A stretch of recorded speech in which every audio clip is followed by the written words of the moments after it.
Hi, my name is Charles Malki, biologist and plant expert with Ivory Organics, where we grow cool plants, and I'm honored and humbled to be here today with Tom Spellman of the Dave Wilson Nursery. Thank you, Charles. Good morning and welcome to our Irvine Apple Project. That's fantastic. You've invited me to see what you call the high chill apple orchard that's here in Irvine, and before we do, and I know a lot of the audience on the Ivory Organics YouTube channel have a lot of questions, and I thought that I can blend in an intro with talking about the apples. So we're going to do a separate segment on the apples that are here surrounding us. But before we do, I've got 101 questions, and I was hoping you have the answers of just general fruit tree care tips.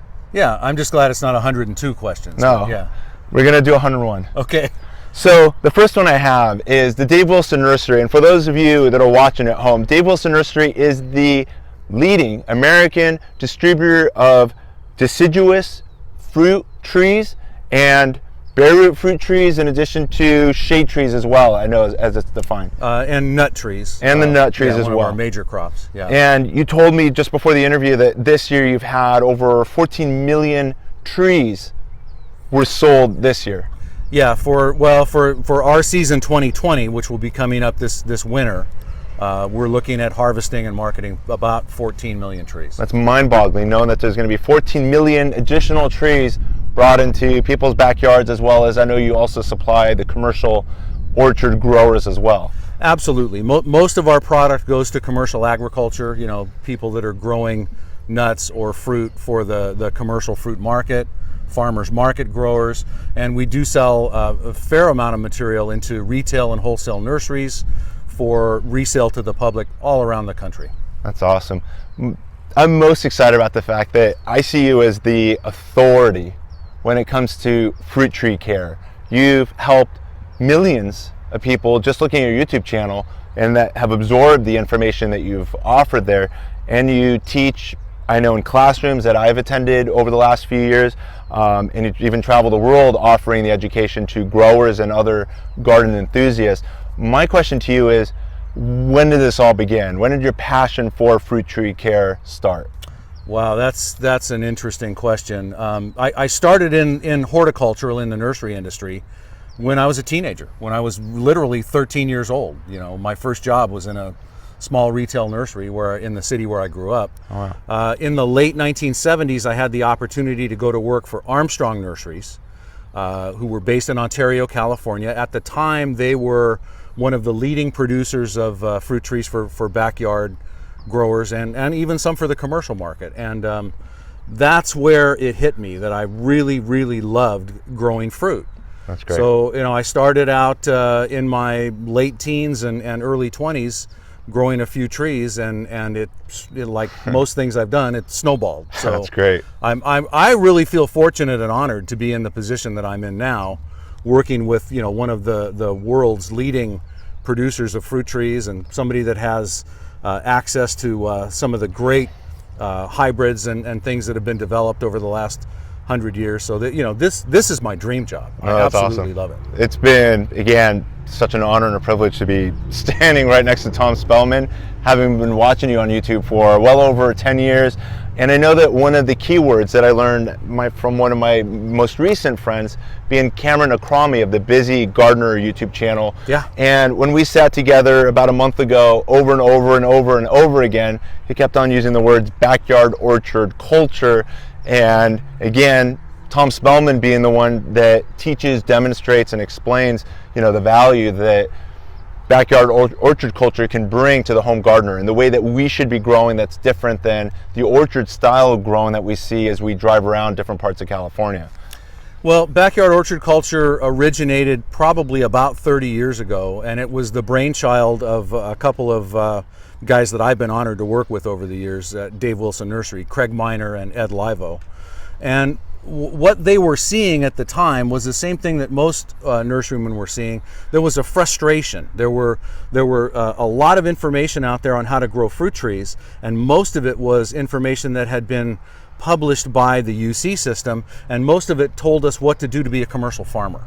True. And you know, backyard growing as opposed to commercial farming are two polar opposites. Yeah. So, you know, the first thing they wanted to do was let people feel comfortable that what they do in their backyard doesn't have to coincide with what a commercial farmer would do. We don't have the same expectations. We don't have the same amount of space. We don't have the same equipment or labor involved. So they wanted to simplify it. They wanted it to be something where people could feel comfortable growing a size-managed peach tree or lemon tree or apricot tree in their backyard so that they could do most of their work from the ground, and they're still getting a good crop of fruit, a very usable, very nice sized crop of fruit for the average family. Yeah, that makes a lot of sense. So another lesson you shared on, again, the Dave Wilson Nursery YouTube channel about 8 years ago in 2011, you mentioned towards the conclusion about getting back to your roots, and I found that extremely powerful and motivational. I want you to share that with our audience. Well, you know, absolutely. If we go back 3 or 4 or 5 generations, almost everybody was involved in agriculture. Almost everybody was a farmer, whether it was just for their family or whether it was a commercial operation. You know, we go back to hundreds and thousands of years as people that developed in a farming culture. Well, and it's like it or not, you were a farmer, like it or right? not. You need to do that to feed your family. Correct. To eat. Yeah. So we've gone way beyond that at this point, but there's still this sense, there's still this feeling that we love to be out in nature. We love to be out with our trees and our tomatoes and our flowers and all these things in our landscape. I learned this years ago working in retail nurseries when I was just a kid, and I would see a lady in there in a dress and high heels, and I'd say, "Oh, you're looking for anything in particular today?" "Well, you know what? I'm on my lunch break, and I just don't want to sit in an office. I want to get out here, and I want to smell these roses, and I want to see these hummingbirds and look at these butterflies." And I heard this repetitively over the next few years, where people wanted to spend time out in nature. They wanted to spend time in their landscape, and I thought, this is where it came from. This is where it developed, and we whether we really think so or not, we all have a passion for it. We all have a love for the outdoors, and we all have a love for what we can do on our own postage stamp or large size piece of property. For sure. It's a wonderful thing to be able to do that, and you know, it's soothing, it's calming, it's good for your nerves, it's good for your health. You get outside, you get a little exercise, and you know, I can't think of a better way to spend a Saturday afternoon. And if you plant fruit trees, you also reap the benefit of all those things you said: the mental health, the physical health, the you know, the air quality, the relaxation it offers. But if you're planting a fruit tree, what else do you get a benefit? Well, you know, I mean, of course you get something delicious to eat. You get something delicious to eat. You know, people tend to get discouraged sometimes with what they can buy in the grocery store, but in all fairness to the commercial fruit industry, they can't ship a tree-ripe peach. They can't ship a tree-ripe apricot. Yeah.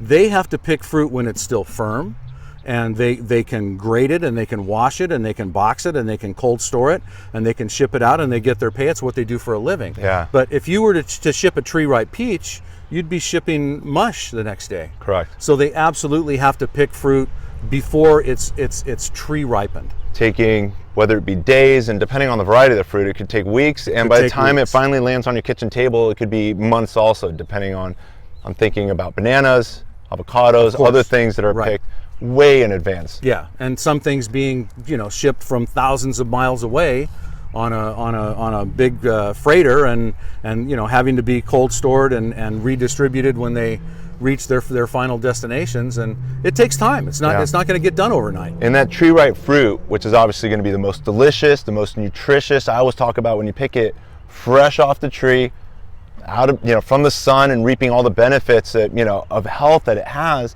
But if it's harvested days, weeks, and months ago, it's been dying since it was harvested, and that value that plant or fruit offers is being taken away than the value you can get by growing it in your backyard orchard, for example. Absolutely. The best quality fruit's always going to come from your backyard. Now we do, you know, we have a wonderful blossoming industry, the farmers market industry, you know, whether it's farmers market events that take place weekly, or whether it's small farmers market farm stands. They have the ability to pick this morning and sell this afternoon, or pick this afternoon and sell tomorrow. Yeah. So they can pick much closer to tree ripened fruit. But in general, if you want that flavor, if you want that quality, if you want something that where you know exactly how that's been grown, you know if you used a pesticide on it, you know what type of fertilizer you've used on it, you know exactly how that fruit has been produced from the time it bloomed until the time you picked it and ate it. And that's important. It's very important. That's your nutrition, that's your health, that's your well-being. I got a quote here from Hippocrates that says, "Let food be thy medicine and medicine thy food." And at the end of the day, a lot of medicines, I've graduated, from next door here, and UC Irvine on a pre-med pathway back when, and I know that a lot of the drugs and the pharmaceuticals depend on the research that comes from trees, plants, fruits, berries, nuts, and so forth. And a lot of our nutrition have medicinal benefits, and to get the maximum value, you got to pick it fresh. Absolutely. One of the presentations that I do is called Antioxidants from Your Garden. And I love that one because I can talk about all the high value antioxidant fruits, red pigmented, orange pigmented, anything from plums and cherries and pomegranates and blueberries to avocados and all these things that are high nutritional value, high phytonutrients, high antioxidant values, and those are things that we can grow all over the country. It's all anti-cancer. And absolutely, that is as medicinal as you're going to get. That's fantastic. Another thing I want to share, at least with our viewers, is I've been researching, and there's a lot of research now out there talking about the value that city trees bring to the community as well, in cleaning up air pollution and cooling. I mean, just imagine like one shade tree in your backyard and the cooling effect that brings to your home. Forget about global warming, whether or not you believe in that or not, but trees in fact cool the climate. They actually bring moisture into the air, and they bring a lot of value. And they're saying that cities with more trees have residents that are living longer, and not just living longer, but living healthier than cities that have fewer trees. And I'm just, again, so inspired by the fact that Dave Wilson Nursery is introducing into the world 14 million new trees, and bringing these delicious fruit and nut trees, and and those shade trees that you make available into all of these backyards, and helping to make this world a better place. Well, you know what? I sleep good at night. I really do. I love what I do for a living. I love the people that I work with, and the influence that I have on what happens in the market. It's really important to me to feel good about what I do, and I really, really do. Trees clean the air. Trees, produce a value to our lifestyle.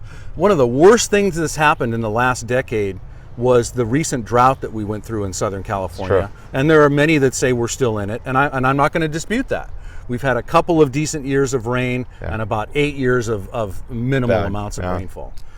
So another thing you've shared over and over and over again for as long as I've been watching you, let's say over a decade, you've always been focused on organic gardening, organic pest control management, and also minimal pest control management. I remember you discussing that, as well as using organic fertilizers. Yeah. Can you share why? Well, I'm an advocate.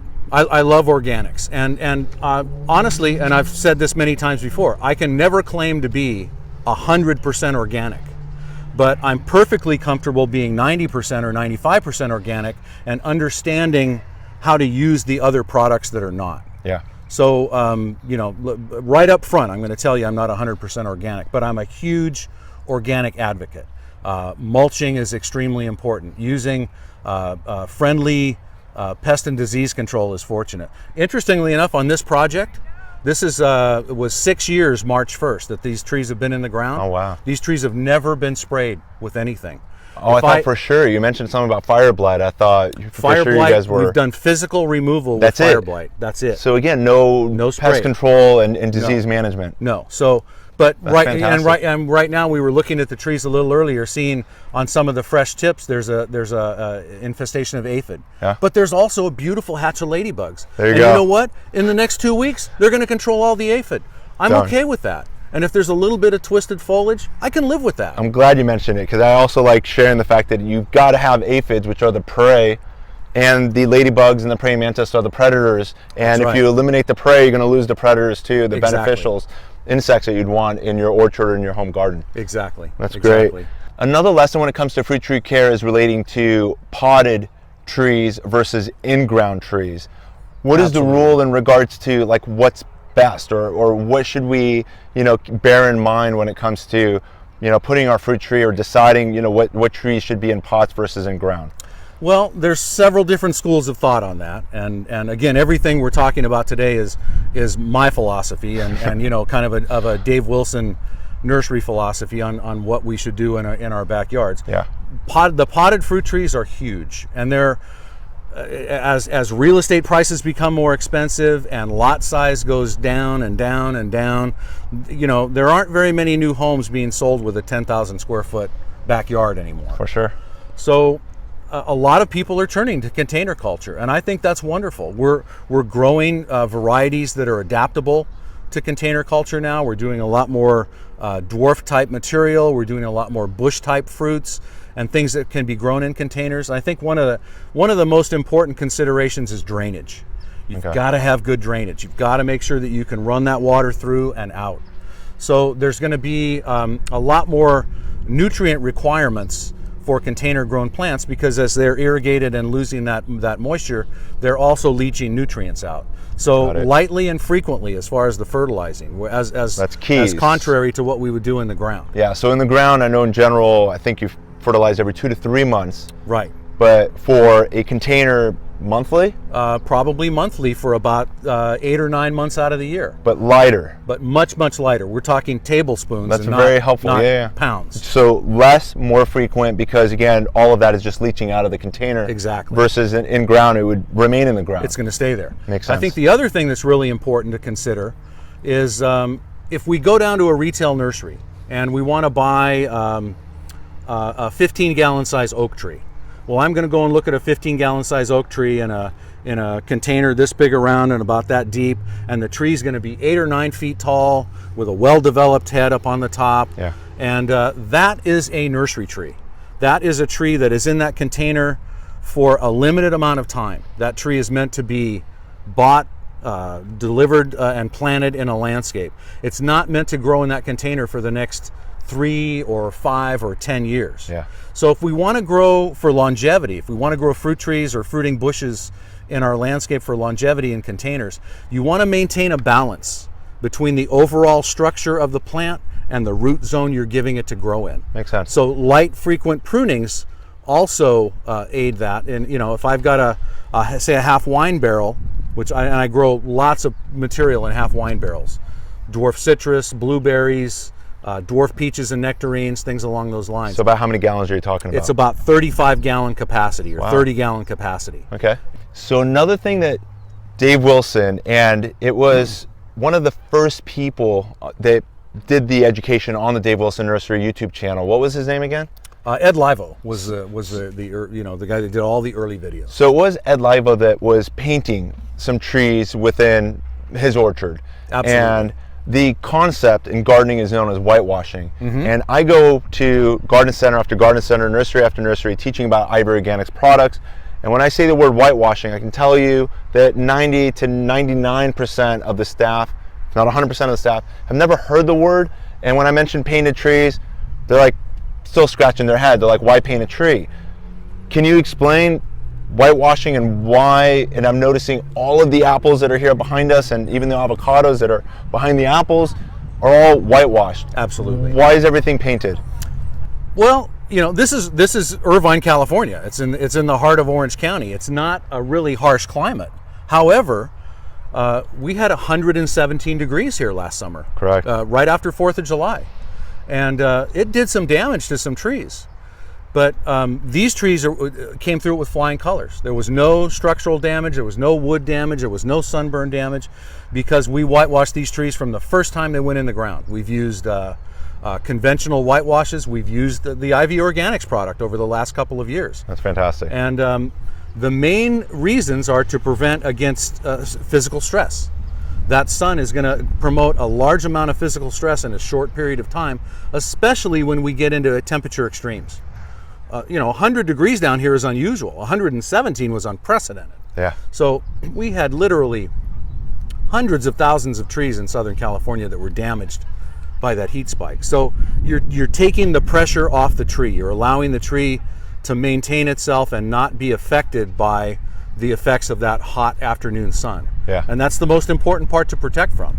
On the east side of the tree, you're not going to get any sun damage. On the north side of the tree, virtually no sun damage. Correct. It's all this southwest face. That's where the hottest part of the afternoon sun is, and that's where the damage is going to come. And that's the side that needs the most protection. That's the side that needs the most protection. So from the direction we're facing, looking at these trees, you can see they're clearly whitewashed on that southwest face. That's great. So whitewashing, predominantly the goal within this orchard is protection during the summer extremes. Protection against the summer extremes. Also, it's protection against some winter extremes too. Very cold, dry winds. Yeah, I wanted you to say that. Do we have the issues here in Southern California, or are we just talking about just nationally across the country? We don't have as bad an issue with winter stress in Southern California as other parts of the country do. Yeah. So I think it would be more important to protect in Salt Lake City, Utah, and Reno, Nevada, and some of the areas in the Midwest and on the East Coast against wintertime extremes. Okay. But we certainly get the summertime extremes, and the same technique and the same products are going to prevent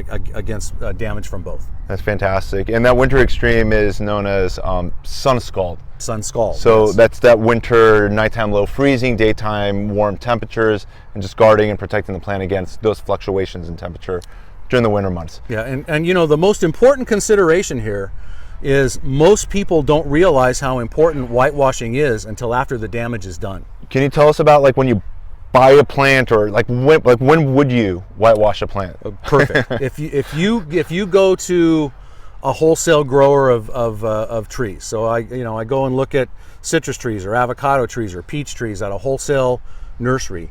They're running rows and rows and rows of trees. Well, those rows usually run north-south, and each one of those rows is shading the row behind it or the trees behind it. So you've got this self-shading going on at the wholesale level. A lot of retailers have shade structures. They're doing some protection in the retail nursery. So you go to the retail nursery and you buy a 5-gallon avocado tree and you take it home and you plant it out in an area where there's no shade. It's out in the middle of your Standing yard. alone. You want to give an avocado tree some room, Yeah. so you're not planting it in an area where it's getting shade. And now that tree that's been shaded for its entire life is out in the wide open spaces. So the first thing that's going to happen, and it can happen within a day, is you're going to get sun damage and sun scald on that tree, and that damage is irreparable. You're not going to fix that. Yeah. Once the scar is there, the scar is going to be there for the life of the tree. And the plant needs to heal over it. Oftentimes it can kill the tree. Yeah. Or it's doing physical stress damage that's going to limit the tree's ability for uptake of nutrients in the main trunk. Yeah. So the first thing you want to do when you take a tree home, you dig your hole, you plant your tree, you get it restaked and resituated, and you get it whitewashed. That's gonna protect against that physical stress damage from day one. That's great. Another lesson you've discussed over and over and over again, and I know that even before all of the thinners behind us, master gardeners are thinning these apples, you talk about summer pruning. Mm-hmm. And I think that also ties in with whitewashing as well. Yes. Explain summer pruning. When would you do it? Would you do it while there's fruit on the tree, or is this something that follows harvest, or is this something you do monthly? Explain. Okay, so what is summer pruning? First of all, one of the main concepts of backyard orchard culture is size control your trees so they're manageable for you. I'm never going to tell anybody how big their tree should be, but for me, a deciduous tree like a peach or a plum or a nectarine or an apricot, where the fruit ripens up over a short period of time, 2 weeks to 4 weeks. Yeah. I'm not climbing 15 feet to pick that fruit anymore. I want that tree right here. I want it size managed so that I can reach that fruit from the ground. I can go out and thin, I can go out and harvest, I can go out and prune and do everything from standing on the ground. I don't want to climb 15 feet to pick fruit anymore. So taking that into consideration, trees are going to grow out through the season. A nice healthy tree can easily grow out 6, 8, maybe 10 feet during the season. And I've already chosen my size. My first 2 or 3 years are dedicated to growing the tree to that manageable size. From that point on, anything above my chosen size is never going to be production wood on that tree. My production structure is always going to be like right here. It's going to be right down here where I can reach it. So that growth that comes out in the spring and early summer and goes well beyond the managed size for me, I can come in August, I can come in September, I can come in the 1st of October, and I can remove all that growth and then allow the tree to put out one more little flush of growth and go dormant naturally. So it's almost a monthly process of pruning. It can be done several times through the summer. It can be done a little bit at a time. Good to know. There are certainly varieties that I don't do much summer pruning on, but in general, the varieties that ripen earlier in the season, that have a short hang time on the tree, those are all being maintained at 7 to 8 feet, and anything above that gets cut out. But there's a risk of also burn, right? Like we're going into Absolutely. 117 degree day, let's say, or even 100 whatever. Absolutely. But now that you've thinned it, you've now allowed more light into what was a shady canopy. That's right. So what have you want to seen do, sun damage in those situations? Yes, absolutely. So what you want to do at that point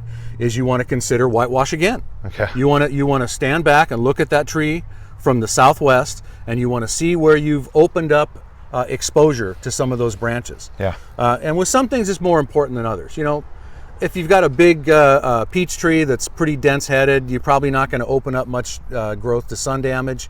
But if you have an avocado tree or something that where it's very susceptible to sunburn damage, and you've exposed some of that fresh green bark, you want to get that whitewash right away. It's a race.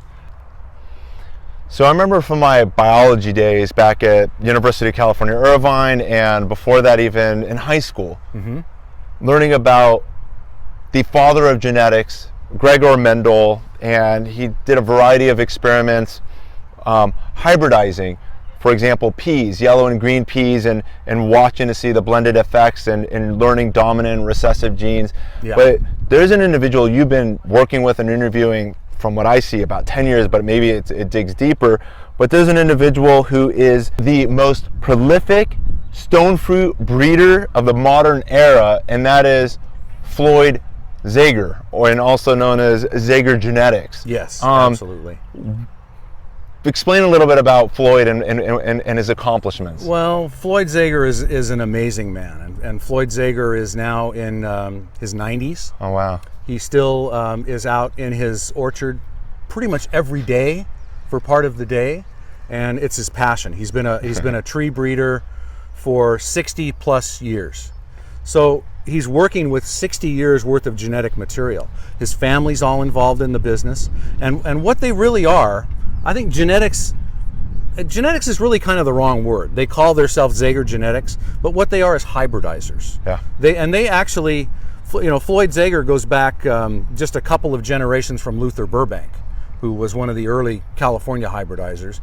A man by the name of Floyd Anderson worked with Luther Burbank, and then Floyd Zager worked with Floyd Anderson. I'm assuming when you look at things like the Santa Rosa plum or the russet potato, yes, those are things that were developed by Luther Burbank. Oh, wow. And there are literally dozens, if not hundreds, of varieties out there that have attribute back to Luther Burbank. So Floyd Zager had, you know, direct contact with a man that worked with, and working directly with him and learning from him and so taking that passion second generation away from Luther Burbank.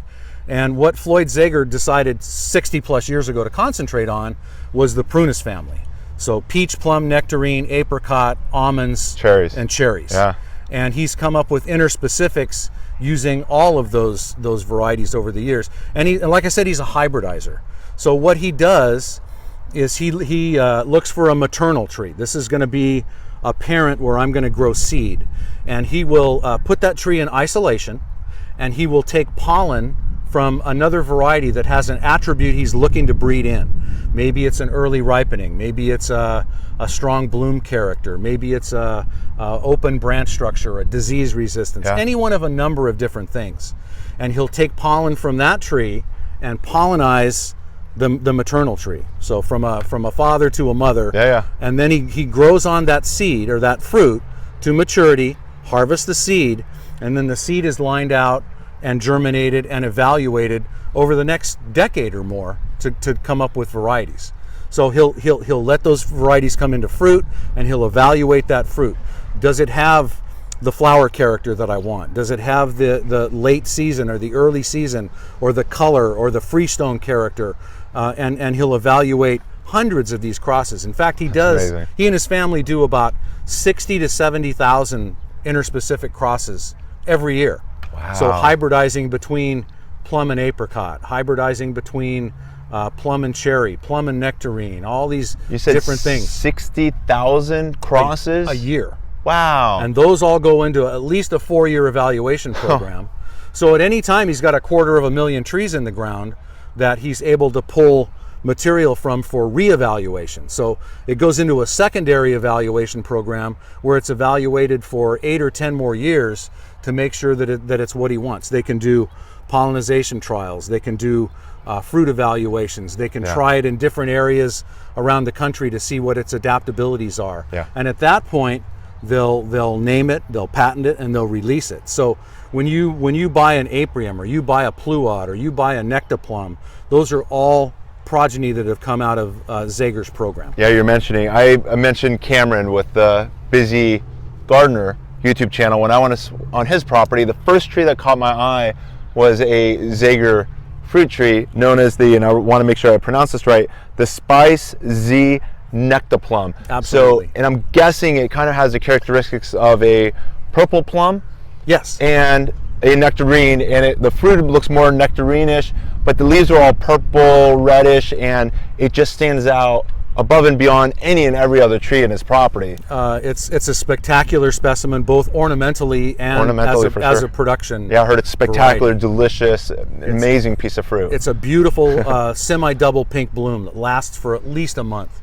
It's a bright red foliage. Although it's not a plum foliage, it looks more like a peach nectarine type foliage, that elongated foliage, but it's a bright red color. It's just a spectacular tree. And the fruit is second to none. It's a big fruit. It's a dark red exterior. It's a mottled white and red interior. It's a freestone, and it has an absolutely delicious flavor. In my opinion, and a lot of people agree with me, it's one of the most important interspecific varieties that's been established and developed and introduced in the last 30 years. Wow. I just love it. I think it's fantastic. And so imagine that, of all of the Zaiger fruit trees, we're talking about thousands and thousands, like 250,000, 500,000, like whatever number of trees that they've grown, this is one of his prides and joys. Absolutely, yeah. That's great. So the Spice Z Nectaplum, another one I found that was quite unique, and just, I'm going to put the name of this on the screen. It's called a P. Cottum, which is, if you break down the words, the P is the peach and the cod is the apricot and the is the plum. So we've got 3 flavors of fruit they can enjoy in one fruit. Absolutely. How amazing is that? So most of his hybrids that he's done over the years, when we say interspecific, it just means that they're a combination of at least 2 different species. Same genus, Prunus, different species within that genus. But oftentimes, if I were to go back to Luther Burbank, and I can look at, say, Luther Burbank's plumcot. Luther Burbank was the first one that actually accomplished a hybrid between plum and apricot. And at the time, nobody thought he could actually do it. In fact, there were people that said it was a fraud and that he never actually did it. But genetic evaluation over the years have proved that he absolutely did. Yeah. So Zaiger has taken the plumcot and he's enhanced it again. So he might come in with apricot, he might come in with cherry, he might come in with something else and hybridize again. So the plumcot, just a cross between an apricot and a plum, is what we would call an F1 hybrid. It's been hybridized one time. Well, some of the varieties that Zaiger's releasing now are F5, F6, F7, F10. So like 10 hybrids. Generations 10 later. generations. So that's amazing. That's where time comes into play. You can't. It's going to take you, if you did it every year for 10 years. That's a pretty big investment. And what he's doing is he's doing a cross, evaluating that cross, and then crossing again. So some of these varieties that are, if it's an F6 hybrid, it may have taken him 30 years or 40 years to come up with all of the different hybrids that are in that cross. That's amazing. So, something I want to emphasize as well, and you used the word hybridization, and I want people to understand that hybridization is as natural as taking a red apple and a green apple, and just the fact that they're together in the orchard, the seeds within it will cross-pollinate each other, creating seeds that are now genetically different than the parents. Yes. And when you plant those seeds, you may still have red apples and green apples, just like Gregor Mendel when he did those peas with the yellow and green peas to create other variations in color. Now you can have an apple that may be pink, taking on the characteristics of the red and blending it with the green, or stripes, or who knows what other variations. And as we're going to talk about apples in our second segment, there's new varieties of apples being created every single year through the simple process of hybridization being very different and not GMO, Correct. genetically modified, Correct. where a scientist is sitting in a lab and pulling genetics out of an animal and inserting those into a plant, or doing something, you know, more radical in nature than something that would otherwise happen naturally by just simply the wind carrying pollen from one tree to the next. Exactly. Hybridization is essentially a natural process. If I were to find in nature a plum and an apricot growing side by side naturally, the seed of either one of those could be a hybrid of both. Because they're related. I mean, you go back in time, there was just one tree before all of these varieties existed. So Zaiger's philosophy is to do calculated crosses. You know, they're looking for improving a strain. So they're looking for breeding the best characteristics of one into the best characteristics of another, and then evaluating the progeny for those characteristics. So they have time and they have numbers. A lot of time and a lot of staff. I saw your videos when you've toured his properties, and exactly. it's mind-boggling, yes. the time, energy, effort that goes into creating these wonderful so simply flavors. All they're doing is taking pollen from one, pollinizing another, not allowing anything else to taint that pollinization, so not allowing other bee activity or other varieties to come in contact with it, and then growing on the seeds from that pollinized tree to make sure that the characteristics they were looking for were achieved. So I know we talked about a few Zager varieties of these hybridized fruits. Of the thousands that exist, which one's your personal favorite? Wow, for what month? You know, I mean, I have favorites all the time. I mean, you know, some of the early varieties that we're using now are some of his early peach crosses. May Pride, Eva's Pride, Mid Pride. Wonderful low chill adaptable peaches for Southern California. Great quality. Are those hybridized peaches? Those are actually hybrids between peach and peach. Peach and peach. Okay. But some of my favorites would actually be the cherry plums, the new cherry plum hybrids that they call PUREE for That's such a cool plum name. cherry. PUREE. They're small plum type fruits that have a cherry characteristic, and his original intent in breeding plum and cherry together was to extend out the cherry season. We have lots of early cherry varieties, but by putting some plum parentage in there, we can now extend the cherry season to later in the season. That's fantastic. And some of the hybrids that have come out of that program, one variety in particular that's very early in the season, in fact they're ripe right now, is a variety called Sweet Tree. And it's about the size of a ping pong ball. It's a beautiful pinkish red color with an amber blushed pink interior, and it's just like eating a little piece of candy. It's just fantastic. Absolutely delicious. But you know, good sugar to acid balance, and very, very small seed, and you know, people, oh, it's so small, you know, there's not going to be any commercial interest. Well, you know what? I'll eat 3 or 4 of them and I'm just as happy with it. Yeah. So yeah, maybe there's not a whole lot of commercial interest, but from a home grower's point of view, we're looking for flavor. And this is a spectacular variety. Spice Z, the one you mentioned. Yeah. Absolutely one of my favorites in that program. And now some even later varieties are coming on. They're doing a lot of breeding for late character now. So we're looking at cherry plums and plum apricot hybrid varieties and things like that that are ripening up well into October.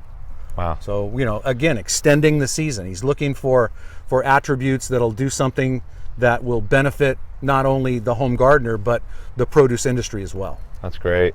So the Zager fruit hybrids are available at Dave Wilson Nursery. Yes, Dave Wilson right now has, let's say, first right of refusal for introduction of Zager varieties, and there are very few that we would refuse. So, you know, we're looking at bringing Floyd Zager is the hybridizer. Dave Wilson is the propagator. Well, I know you guys, I've seen in some of the education that's out there, you guys are out there sampling, tasting the fruit and saying, we want this, right? Absolutely. Like, you're the ones that are like firsthand saying, America and the world needs this fruit. Absolutely. And what we do with Zager is every Wednesday morning through fruit season, a group of fruit enthusiasts gather at Zager's, whether they're, and these are people from around the world. They come from Europe, they come from South Africa, they come from Spain, they come from Central and South America. Wow. To meet up in Modesto, California and walk the Zager's orchard and evaluate what's ripe that week. That's fantastic. So it starts at the end of April or early May, and it goes until October. Wow. Every Wednesday morning, there might be 25, 30, 40, 50 people there that are evaluating these varieties for fruit character. And you know, some of them may say, okay, I'm in South Africa, I need a variety for the first week in July. Yeah. So first week in July, they come and meet up at Zager's and go on the Wednesday tour, and you know what, I like that one. We need to grow this one. So, you know, so they're they're hosting horticulturalists and fruit growers and marketers and packers from all over the world every week during fruit season. That's fantastic. And that, for me, I've attended hundreds of Zager tours on Wednesday. That's like a trip to Disneyland for me. I mean, it is so much fun to be able to go through and sample 25 or 30 or 35 fruit on a Wednesday morning and look at all these different characteristics and all these different colors and sizes and fruit types. It's really an honor to be able to do that. So these Zager fruit trees, in addition to all of the Dave Wilson fruit trees, can be found at davewilsonnursery.com, and there they have a list of all of the retailers surrounding wherever it is you may be in the country. You can find that garden center and have them special order some of these fruit trees that are on, on that list that you'll find that Dave Wilson Nursery makes available. Absolutely. We're really proud of our website. You know, we've spent a lot of time and effort on our website. I personally feel it's the most comprehensive website for fruit tree information in the world. Yeah, the information, there's tons of tips and tricks on all the questions you may have that are outlined by categories. Yeah. With all the answers you'd want for that specific videos and articles. And the website's actually broken up into 3 sections. There's a commercial section for commercial growers. There's a nursery section for retail and wholesale nursery professionals. And there's what we call the home garden section. The home garden section is by far the most important section for home growing information. Yeah. all the varieties are there. All the videos are posted there. All the articles are posted there. You can contact the nurseries that resell our product. So if I was in Phoenix, Arizona, and I wanted a nursery that sold gold-kissed apricot, I can go on the website and put in either Phoenix, Arizona, or I can put in gold-kissed apricot. A list of everybody that markets it'll come up. So it's very user-friendly and very informational, and I just couldn't be happier with the amount of time and effort that we put into it for the reward that we're getting from it. For sure. Another topic I want to touch upon is mulch, and I know that you've been an advocate of mulch for a very long time. Yes. And as there's people you mentioned that come around the world to California to learn all of the products that Dave Wilson makes available and the Zager genetics, you too have got the privilege of traveling the world as well and learning about how do trees grow in their native habitat. I remember you sharing a story a couple of years ago about avocado trees when you visited somewhere outside the United States. Where were you, and if you can share that experience about mulch? Well, we did a tour years ago with a group of California avocado nurserymen that went to southern Mexico, Panama Canal Zone, Costa Rica, Guatemala, and we were able to tour a couple of natural avocado forests. And first of all, they were spectacular. I mean, these trees were just giant. I mean, they were the trunks. Some of the trunks were bigger than you and I could reach hands around the trunks. And when you walked out into a natural avocado forest, you sunk up to your knees in the leaf litter that had come off those trees, and you could peel that leaf litter away down to where the decomposition met the soil, and there were this huge mass of white fleshy roots growing out of the soil and up into that decomposing matter. Wow. And that's where they were taking their moisture, and that's where they were uptaking their nutrients from. And you know, that when I saw that and I started to look at situations here in California, forest situations where this happens naturally, it makes perfect sense. You know, you know, mulch does so many important things for us: keeping the ground cooler, making better use of our irrigation water, bringing back the beneficial bioactivity, mycorrhizal activity, things that allow trees to grow, or any type of plant, in a much more natural form. So as soon as I saw that, and this is many years ago, I became a huge advocate of mulching.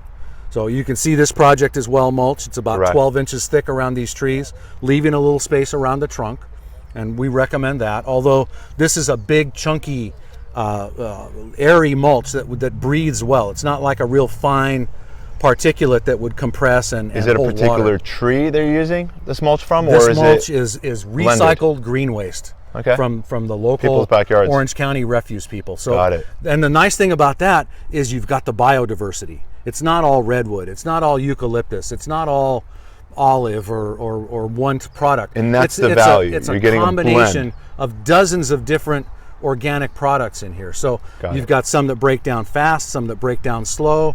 You've got little chunks, you've got big chunks. So you get all that benefit and activity on a mulch like this for about 2 years. And you've kept the mulch away from the trees. I noticed that you've got, I don't know how many inches would you say, around the trees, but you've also kept it away, if you want to explain why. Well, we like to leave about a 12-inch buffer between the mulch and the tree. That way, you know, the graft union isn't covered and you're not promoting a crown rot or a collar rot. And you know, in a lot of my personal landscape, I'll mulch right up to the trunk of the tree, but I'm using the biggest, heaviest, chunkiest mulch I can get.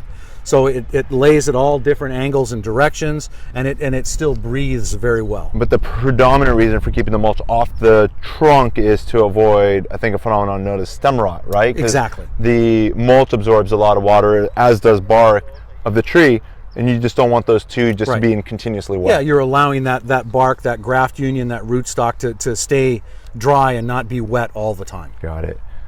So another important lesson is backyard orchard culture. And I know we touched upon it at the beginning, but can you share a little bit about more? I mean, you said it was 30 years ago, I guess, this whole concept of growing trees for the backyard home gardener, where we've got limited space, myself included. I've got 700, and most viewers don't know this, 700 square feet of dirt in my backyard. There's a lot of hardscaping, you know, and gazebos and pathways that are all concrete. My dirt area, again, is 700 square feet, and within it I've got about 20 to 25 fruit trees. And implementing the concept of hopefully what backyard orchard culture is. How would you define backyard orchard culture? Well, first of all, 700 square feet and 20 trees, you're the perfect example. You've done it, you've accomplished it. You've got a situation where you're growing small size managed trees in a limited area. You've got successive ripening varieties that you're harvesting. You're making the most out of your space. And that's really what backyard orchard culture is. I could define it as 4 individual concepts. So the first concept is simple. Size manage your trees so they're manageable for you. I'm not telling anybody how big their tree should be. I'm saying choose a manageable size and be willing to accept the responsibility of keeping your trees managed at that size.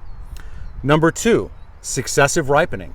You know, I don't want to plant 4 peach trees that all ripen at the same time. I want one that ripens in early May. I want one that ripens in late May. I want one that's early June. I want one that's late June, so that I can have successive ripening fruit all through the season. And especially here in Southern California, I mean, some areas would be limited to 4 to 6 months worth of a harvest season. But here in Southern California, we have a 12-month harvest season between citrus and subtropicals and avocados and stone fruits and palm fruits and vine fruits and bush fruits. I can harvest out of my backyard every day of the year. That's fantastic. And that is an absolutely wonderful concept. So successive ripening is a very important concept. Not too much of anything, but just enough of a successive group of things. The third most important concept would be understanding your microclimate. You know, you want to know what's going to be adaptable to your area. You want to know what varieties are going to grow well for you, and that's where you want to concentrate. Grow what you like and what you'll use. So, you know, it doesn't make any sense to grow something if you don't feel you have a use for it. So grow varieties that you like and you'll use. Understand your microclimate. Understand your drainage, your exposures, what your weather's going to be like throughout the season, and that allows you the ability to go in and select the right varieties on the right rootstocks that are adaptable to your climate. That just, when you talk about microclimate, learning your plants, learning your trees, learning what works best. I remember in another educational lesson you shared a few years ago, you said something about even for some of your successful plantings, you sometimes remove them to make way for something you think might be better. You threw out a percentage. What percent of trees in your garden would you say you toss to make way for the new within your... In any given year, 20% of the trees in my landscape are on the chopping block. Doesn't mean I'm going to take out 20%, but if I have enough new varieties to put in, Yeah. I'll be top grafting some over, I'll be taking some out and putting in new things. And I think 20% is a good number to experiment with. Yep. 20% allows me to grow 80% tried and true varieties, varieties that I know I'm going to be able to get mid-pride peach every year. I'm going to be able to get Flavored Delight Aprium every year. I'm going to get Red Fuji Apple every year. So those are tried and true varieties that I would never consider removing. Got it. And you know, again, I lose trees. I've lost dozens of trees over the last 30 years in my landscape to issues. I'm not perfect. I'm not the one that keeps everything maintained and sprayed like I should all the time. Just like this orchard, never been sprayed. That's fantastic. In 6 years. That's great. But I'm okay to lose a tree. You know, I've had people. Oh, you know, I've had this apricot tree for 10 years and I lost it. I'm just heartbroken. That's an opportunity. It's an opportunity. That's an opportunity to put in something else that you like and try something different. Yeah. If you really like that variety, put the same variety back in. Sure. But there, you know, there's always an opportunity to upgrade, try something new, and quite frankly, I want to try new things all the time. So that 20% of the material that rotates through, I'm perfectly comfortable with. Now, I always teach people, keep on trying, and the goal with each growing season is to learn from your mistakes last year to help make this your best growing season. And I know no matter what your age is, and as long as you're continuously involved in growing, you're going to see yourself grow and your achievements around you continuously improve. So do keep on adding with the 20% that are on the chopping block. That creates an opportunity to now bring more varieties. I know with my backyard that's completely planted out, if I see something I love, that means something else that's maybe fruitful on my property has to come out to make way for, you know, this new variety that I just want. Yeah. So, and it's going to happen. I know that we didn't do 101 questions, but we did a lot. Yeah. And I know I'm going to be sitting with Tom Spellman next month. So if you have any additional questions, feel free to write me in the comments and I'll continue building a curriculum around your questions and other questions, hopefully that'll come up in discussions with him. If you've enjoyed this educational moment brought to you by Hybridizing, be sure to give us a thumbs up, and also don't forget to subscribe and hit that push bell notification to get informed of these educational moments as soon as they become made available. I'm also going to be putting the links to the Dave Wilson Nursery as well, so you can like and subscribe and follow the over 100 educational videos that are also made available, where Tom Spellman is the primary educator you'll find there, covering a lot of the lessons that we just discussed. You can see him in practice in the orchard, applying a lot of these techniques and concepts as well. As always, want to encourage you to also keep growing with Ivory Organics, and wishing you all happy gardening. And just as a teaser, about a month from today, Charles is going to be up in Northern California with me at the Dave Wilson Nursery test site. And we're going to get to review all of the backyard orchard culture procedures that we talked about today. Plus, Charles, you're going to get to eat some fantastic fruit. I'm going to be losing a lot of sleep until that day. And thank you so much, Tom. Thank you for the opportunity. Thanks.